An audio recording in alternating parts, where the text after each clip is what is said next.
E olha, agora uma entrevista especial aqui para você que nos acompanha em Os Pingos nos Is. Já recebo de volta aqui também quem nos ouve pelo rádio.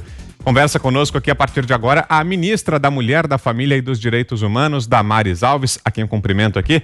Tudo bem, ministra? Boa noite, obrigado pela entrevista, é um prazer tê-la aqui no programa. É alegria estar com vocês, estar com esse quarteto do coração, quarteto que o Brasil ama e a ministra também. Que bom, ministra, ficamos felizes em saber disso.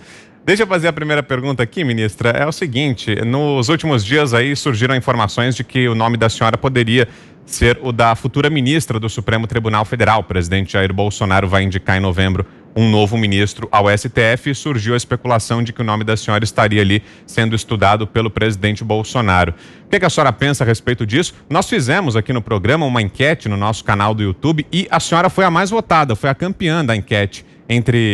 A pergunta era, quem você gostaria de ver no STF? A senhora ganhou, foi a mais votada pelos nossos internautas. O que a senhora pensa a respeito disso e aceitaria caso o presidente indicasse a senhora para o STF, ministra? Eu fiquei surpresa com a enquete, com o resultado e feliz porque as pessoas estão observando que a gente está trabalhando muito aqui e eu acho que isso é um reconhecimento do trabalho. Mas olha, Vitor, eu não aceitaria um convite, nem uma indicação, por vários motivos, tá? Mas o que pesa muito é que a toga das ministras não são cor-de-rosa, então eu não vou para uma corte em que eu não possa vestir uma toga cor-de-rosa. Aquele espaço é para, percebe o que eu vou falar aqui, notório saber jurídico. E eu estou há muitos anos fora do contencioso, eu estou há muitos anos fora da área jurídica, eu estou só no direito legislativo. Eu não me sinto à altura de ser indicada para a Suprema Corte. Quero continuar aqui, no chão de fábrica, trabalhando para o Brasil, pelo Brasil, pelas crianças, mas eu acho que eu não estou à altura de ser indicada para a Corte e jamais não vestiria uma toga que não fosse cor-de-rosa. Ministra, quem lhe faz a próxima pergunta aqui é a Ana Paula Henkel, direto dos Estados Unidos. Diga aí, Ana. Ministra, um prazer tê-la aqui, falar com a senhora mais uma vez. Eu queria fazer a seguinte pergunta. Eu vi que, obviamente, né, a senhora está muito preocupada, né, com qualquer movimento que enalteça a pedofilia no país. Principalmente com esse filme Curious aí da Netflix. Eu queria perguntar à senhora o seguinte: aqui nos Estados Unidos existe uma lei chamada Lei Megan, Megan's Law, que obriga que todo criminoso sexual ele seja colocado num banco de dados onde tem o seu endereço, onde todos sabem onde eles moram, inclusive essa informação tem que conter no seu passaporte. A senhora pensa em alguma lei nesse sentido no Brasil? Ana, essa proposta já vem sendo discutida há muitos anos no Congresso Nacional. Como assessora, eu participei de inúmeros debates, inúmeras audiências públicas sobre esta proposta. E sempre o argumento contrário a essa proposta no Brasil é que estaria violando direitos humanos, de ter esse cadastro em que qualquer pessoa poderia acessar e aí haveria o estigma daquele que já cumpriu uma pena e o nome está lá e tem direito a uma inserção, uma volta à sociedade. Então, sempre foi este argumento. Mas eu acredito que se a gente trabalhasse uma proposta no Brasil em que os órgãos de segurança tivessem acesso, apenas os órgãos de segurança, os agentes de segurança, eu não vejo isso com maus olhos, não. Não vejo, e como ministra dos Direitos Humanos, eu estou disposta a conversar sobre uma proposta dessa, pensando na proteção da criança, na proteção do adolescente, e digo mais, Ana Paula, o que está acontecendo no Brasil, e que poucas pessoas que têm a coragem de falar. Eu estou com um número muito grande de mulheres idosas estupradas, e mulheres com deficiência. E, geralmente, a pessoa com deficiência, a gente só descobre que foi abusada, explorada sexualmente ou estuprada quando está grávida. Mas a gente tem muitas denúncias de violência sexual contra a pessoa com deficiência. E como é que a pessoa com deficiência vai denunciar se está acamada numa cama sozinha? Não vai pegar uma cadeira de roda para ir sozinha numa delegacia. Então, os crimes sexuais no Brasil precisam ser enfrentados com muita coragem, e essa é uma proposta que a gente pode começar a pensar no Brasil, e eu estou disposta a conversar sobre essa proposta. Ministra, quem lhe faz agora a próxima pergunta é José Maria Trindade, lá de Brasília. Diga aí, Zé. Salve, ministra. Dá a impressão, ministra, que havia, até agora, ou está iniciando um processo de mudança, né? Havia uma certa, vamos dizer assim, convivência natural com os crimes sexuais, né? E há evidente, pelo menos um debate de tentativa de mudança sobre essa situação. Isso que a senhora fala é muito sério, eu já vi vários debates sobre essa situação, né, de crimes sexuais contra idosos e contra pessoas acamadas. E agora a gente vê, por exemplo, esse debate aí sobre o filme que a Ana Paula falou, né, que aqui o nome é Lindinhas, e mostra de uma maneira assim muito explícita a sexualização de crianças, e crianças com menos de 14 anos. Esse debate ele é muito antigo. Eu me lembro do filme Laranja Mecânica, onde o Stanley Kubrick ele foi acusado de pregar a violência, e ele dizia que no filme Laranja Mecânica, ele mostrou uma violência ali muito evidente para provar ao mundo de que a violência era muito violenta. E este é o mesmo argumento usado agora no filme Lindinhas, né, de que para mostrar como é cruel a sexualização de crianças, e que é uma cultura hoje, né? Quanto mais sexualizada é a mulher, mais sucesso ela tem, segundo ideias e segundo pregação. Eu queria perguntar para a senhora se a senhora admite esse tipo de debate, ou o filme prega mesmo a favor da pedofilia? Olha, que eu não vou nem levar aqui em conta as intenções da produtora, dos autores, dos atores que participaram, mas eles usaram o pior instrumento que eles podiam para levantar um debate sobre a erotização de criança. É como se eu, para lutar contra o estupro, pegasse um monte de mulher e mandasse estuprar ao vivo para mostrar para o Brasil. É assim que acontece. E, olha, não se pode conceber a ideia que para se combater ou falar de erotização de criança, eu vou erotizar a criança para mostrar como é a erotização. O instrumento escolhido por eles é terrível. A gente não pode aceitar isso como argumento que é para mostrar que existe a erotização de meninas e meninos. Não.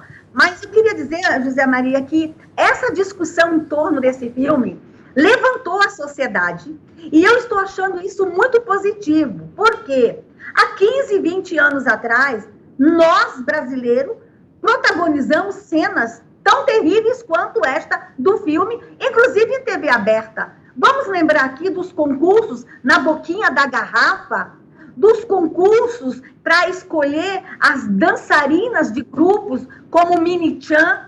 Nós víamos isso com criança de 4 anos, TV aberta, o dia inteiro no Brasil. E a gente se silenciou naquele tempo. Hoje eu vejo a sociedade questionando, e eu tenho certeza que se a sociedade buscar esses vídeos antigos, esse mesmo grupo que está se levantando hoje, vai morrer de vergonha e dizer aonde eu estava há 15 anos, que eu também não me levantei contra isso no Brasil. Então eu vejo, José Maria, esse debate com relação a esse filme, já uma demonstração que a sociedade brasileira está amadurecendo e que nós estamos sendo intolerantes à erotização de crianças no Brasil.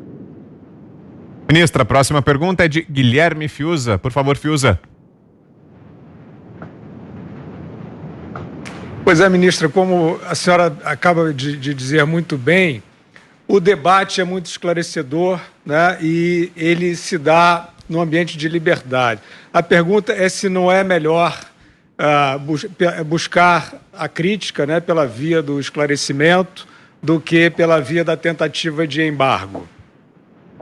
Olha, a gente está buscando o embargo ao filme para que ele não seja exibido à criança, que ele não seja disponível, porque por mais que o pai fale assim, é classificação indicativa de 16 anos, de 18 anos, Papai e mamãe vai trabalhar, a televisão está ligada em casa. Então, assim, nós estamos fazendo essa discussão porque as crianças estão tendo acesso, sim, ao filme. Dizer que é só para adulto. E depois é o seguinte, José Maria, um filme só para adulto, ver criança naquelas posições, você não acha que tem muitos adultos se deliciando com aquelas imagens? Então, assim, eu sou contra a exibição daquelas imagens, como fui há 20 anos atrás, e às vezes eu era uma voz solitária, é como se eu estivesse pregando no deserto, quando eu dizia que não podia aquilo, mas eu acho que esse instrumento, ele precisa ser revisto, e eu sou, sim, a favor que o filme seja suspenso e a gente faça a discussão a partir dele. Ministra, e queria a opinião da senhora também a respeito de um debate que está colocado agora, que é sobre a volta às aulas. Essa é uma decisão que vai caber aí às autoridades de saúde, o Ministério da Educação também está envolvido. Hoje o ministro disse que por ele, o ministro Milton Ribeiro da Educação, as aulas já voltariam, mas a senhora é ministra da Família e esse virou um problema de família, né? A retomada econômica está acontecendo, as pessoas voltam ao trabalho, mas ainda há esse entrave. As famílias que têm crianças na escola não conseguem enviá-las para a escola, ainda estão... Muitas famílias estão com as aulas online ali para as crianças, então isso acaba se tornando um problema. Qual que é a opinião da senhora? As aulas presenciais deveriam já ser retomadas nesse momento, ministra? Passou da hora disso acontecer? Olha, Vitor, se tivermos as garantias sanitárias e elas estão sendo garantidas, e alguns países que as aulas voltaram, percebeu-se que o aumento não foi tão grande, eu sou a favor, sim, da volta às aulas, pelas famílias que estão precisando voltar ao trabalho. E também pelo seguinte, Vitor, nós somos o país com o maior número de dias sem aulas.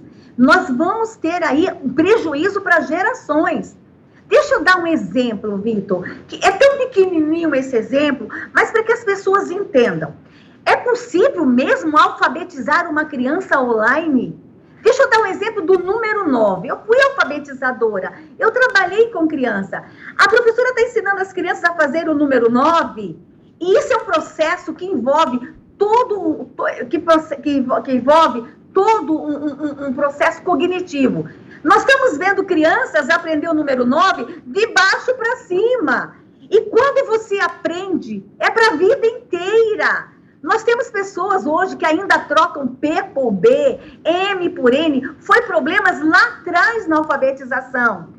Então, eu quero dizer para os pais que não é uma aulinha qualquer de alfabetização que vai contribuir para que seu filho, para a vida inteira. A alfabetização representa uma vida inteira de sucesso. Então, a gente precisa começar a pensar em voltar para a aula, sim. Nós precisamos entender que essa interrupção vai ter uma influência em gerações. E nós precisamos começar a pensar neste retorno, com segurança, sim, mas pensar em voltar no retorno. Ô, ministra, como a senhora sabe, a senhora também participa aí da live do presidente Bolsonaro. Ele toda quinta-feira, às 7 horas da noite, faz a transmissão ao vivo e a gente retransmite aqui no Pingos também. Então já começa a live do presidente às 7 horas. Agora estou vendo aqui o relógio, faltam 5 para 7. Dá tempo ainda de mais um giro rápido aqui de perguntas. Então vou pedir que a senhora seja bem breve aí nas respostas. Passo para Ana Paula, ela que vai lhe fazer a próxima pergunta. Diga aí, Ana. Ministra, aqui na Califórnia é o estado também que está sem aulas há 5, 6 meses já, e eu tenho algumas amigas com filhos pequenos e pré-adolescentes que elas já reportam algumas mudanças nas personalidades dos filhos, elas estão preocupadas. No caso da volta às aulas, a senhora vê alguma possibilidade de alguma ajuda psicológica no ensino público para essas crianças ou para esses pais que têm notado alguma mudança também? Nós estamos já conversando com o Ministério da Educação já há 2 meses sobre o retorno. Esse retorno vai ser doloroso, não vai ser fácil, vai ser difícil para o professor, para o aluno e para a família. A interrupção não foi boa para ninguém. O Ministério da Educação está se preparando para esse volta às aulas, inclusive nos primeiros dias, semanas, ações mais lúdicas, teatro, música, convivência, porque esse retorno não vai ser fácil. Por isso que quanto mais cedo a gente voltar, mais tempo a gente ganha. José Maria Trindade, mais uma pergunta, Zé. Eu queria voltar, ministra, a um assunto que é recorrente aqui e que tem rodado as redes aí, é sobre aquela Bolsa Ditadura, né? Que é aquela aposentadoria que algumas pessoas recebem e não é um salário pequeno, em virtude o argumento de que a vida foi atrapalhada lá atrás. Existe a possibilidade de cassar todas, de aprovar uma lei ou um decreto presidencial suspendendo todas essas bolsas, ministro? Se o Congresso Nacional aprovar alguma coisa, eu tenho que cumprir. Mas hoje, a legislação não me permite. O que eu estou fazendo hoje é uma revisão das anistias e das indenizações que foram concedidas aos ex-cabos da FAB. Deixa eu dizer uma coisa para ti, José Maria. Eu tenho indenização a ex-cabos da FAB de 3 milhões de reais para pagar a uma única pessoa. E ainda uma pensão permanente. E tem casos dos ex-cabos da FAB, por exemplo, que quando a gente pega a idade dele e a gente volta lá para o período em que foi publicada uma portaria que eles falam que perseguiu eles tinham 7, 8 anos de idade.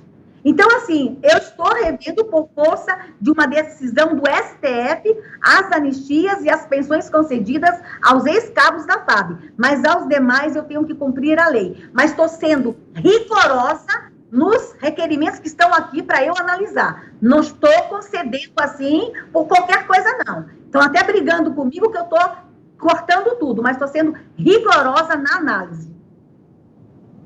Guilherme Fiuza, mais uma pergunta aqui, a ministra Damares Alves. Fiuza.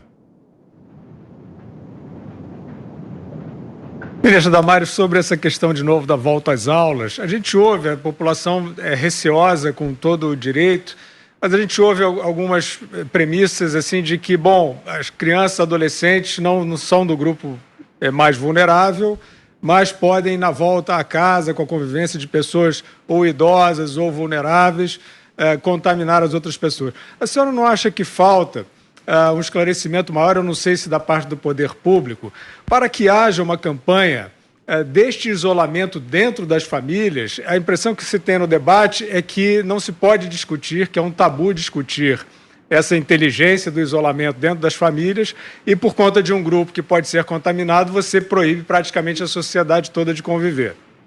E atrapalha todo mundo.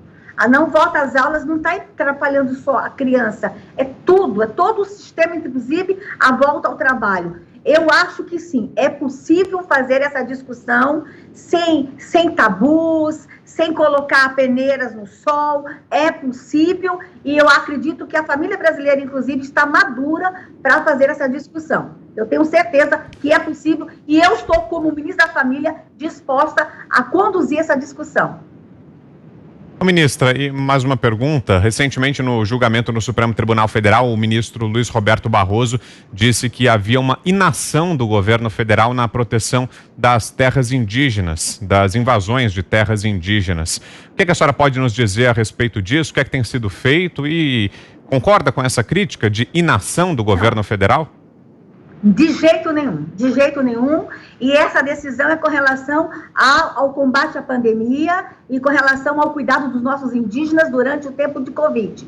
Nós fizemos o dever de casa. Não houve genocídio, não está havendo genocídio entre os povos indígenas. A taxa de mortalidade entre os índios que pegaram o Covid é de menos 2%, quando em área urbana é de 5%. Nós fizemos o dever de casa, estamos cuidando. O Covid chegou em algumas aldeias, chegou sim, mas nós tomamos todas as medidas. Agora, querer colocar água em todas as aldeias, no período de pandemia, como algumas instituições queriam, o que não fizeram em 500 anos, querer que a gente faça em 2 meses, 3 meses de Covid, isso é impossível. Queriam que a gente fizesse coisas que era humanamente impossível a gente fazer no período de pandemia.